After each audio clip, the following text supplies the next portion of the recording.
इनकी सबसे पहली बात तो ये है कि इन दोनों टाइप्स के सारे एग्जाम्पल या तो सेल्फ है या उनके लास्ट में सेल्फ आता है। इन्हें पहचानने का सीधा तरीका, अब सेल्फ या सेल्फ वाला वर्ड अगर वर्ब के साथ आए तो वो रिफ्लेक्सिव होता है,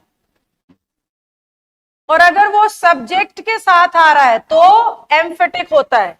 जैसे मैं कहूं I myself teach all my classes, तो इस माई सेल्फ को इंग्लिश एम्फेटिक कहेगी, इस माई सेल्फ को इंग्लिश एम्फेटिक कहेगी।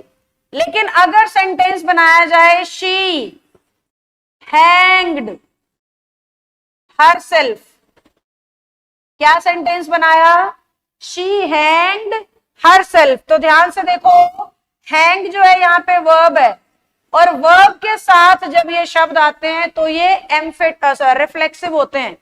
जब ये एम्फेटिक बनेंगे ना बेटा, सब्जेक्ट के बिल्कुल साथ आएंगे एकदम चिपक के, पर जब रिफ्लेक्सिव होंगे वर्ब के बाद आने चाहिए, कहीं भी थोड़ी दूरी भी होगी तो कोई दिक्कत नहीं है, बिल्कुल साथ होना जरूरी नहीं है, पर ये निश्चित है कि रिफ्लेक्सिव होने के लिए वर्ब के बाद और एम्फेटिक होने के लिए सब्जेक्ट के बाद।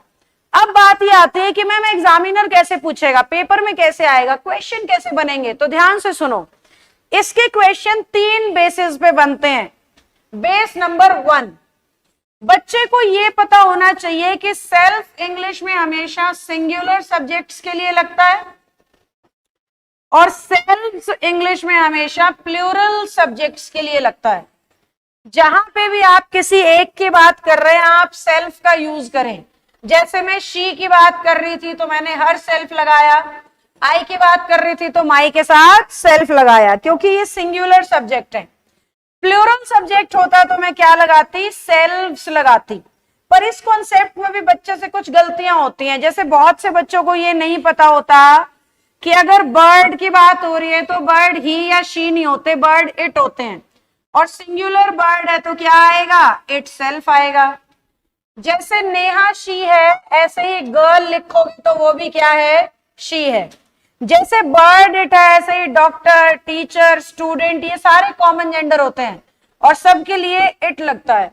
कॉमन जेंडर क्या होता है, ऐसी चीजों का नाम जिन्हें देख के ये पता ना लगे कि बात मेल की हो रही है या फीमेल की, उन्हें कॉमन जेंडर्स कहा जाता है। तो कॉमन जेंडर होता है स्टूडेंट, क्योंकि दोनों को दिखा देता है, मेल को भी और फीमेल को भी। टीचर कॉमन जेंडर होता है, मेल को भी दिखा देता है और फीमेल को भी। तो जहां पे भी आप यूज करें कॉमन जेंडर आप इट से लगाएं।